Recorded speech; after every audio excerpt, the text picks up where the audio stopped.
juvelyrika tai tikrai yra neatsiejami dalykai, nes čia gyvenę grafai mėgo puoštis, mėgo papuošalus ir mes tokių žinių tikrai turime, tai gaila, kad tų papuošalų yra pas mus jau nelikę. Ir dar ta paroda mums yra ypatinga tuo, kad čia savo kūrinius eksponuoja mūsų žemietė, tai Irena Navickienė. Šitie gaminiai iš tikrųjų buvo padaryti su meile ir su kūryboje turbūt yra svarbiausia atpalaiduoti mintis ir leisti jom plaukti ir tuomet gimsta kažkas tokio.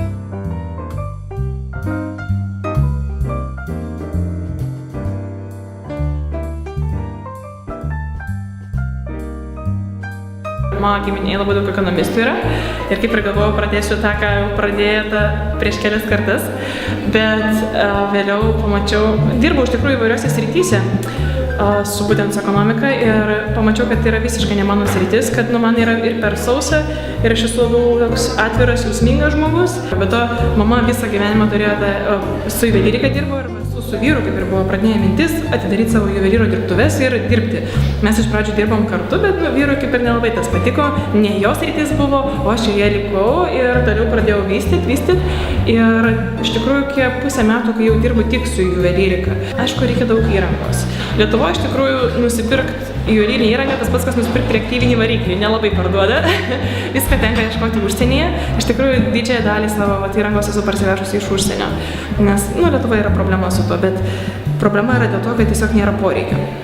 Ir kai jau turi įrangą, galima pradėti dėliotis savo tas mintis ir labai svarbu iš tikrųjų pamatyti, turėti tą viziją. Tai dažniausiai būna taip, kad jeigu esi įsitempęs, aš jeigu pati esu įsitempusi, nieko neišeis tikrai.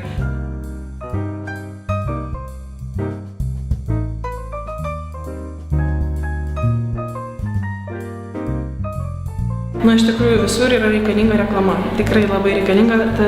Viena iš priežasčių galbūt, kodėl ir paroda yra, kad šiek tiek sužinotų, kad aš esu, kad aš kuriu ir kad stengiuosi iš tikrųjų padaryti kaip įmanoma geriau, kad žmonėms patiktų tai. Labiausiai mėgsta daryti Auskaras.